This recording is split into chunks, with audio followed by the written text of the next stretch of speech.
Hey everyone, this is Nigel here from Phoenix Rehab Physio Hand, and today I want to talk to you about tennis elbow. And I find it very heartwarming and very cute, right? Sometimes when my patient asks me, when I tell them, hey, patient A, patient B, so and so, you have tennis elbow. And they say, huh, Nigel, I got tennis elbow. I don't even play tennis. How can have tennis elbow without playing tennis? Then I would just share with them, okay, that's just the common name, okay, but it's not really for people who only play tennis, right? Although there's high number of people who play tennis who get tennis elbow, but it's not just because of tennis, right? It's normally because you do a lot of gripping with your hands. You grip and have carry a load, or grip and do something, right?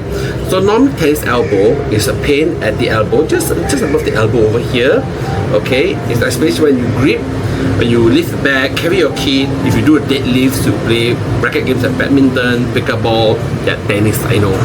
Or even when you shake hands, so somebody shake hands and say, oh, very pain, right? Okay, so it's not about tennis only.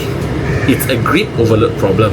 So if you do a lot of gripping, a lot of turning things, you do a lot of hammering, a lot of work that requires you to keep gripping, right? You can get tennis elbow. And sometimes my patient get tennis elbow from holding the device for too long. Yeah, you can, seriously. So my name is Nigel. I am from Phoenix Rehab Physio Hand, and today we will find out a little bit more about tennis elbow, right? So as I pointed to you just now, it's at the elbow, just above the elbow. If it's very sore over here, you probably have some sort of tennis elbow, and most of us have some varying degrees. But as long as you are functional, the pain doesn't get in the way of life, it's okay.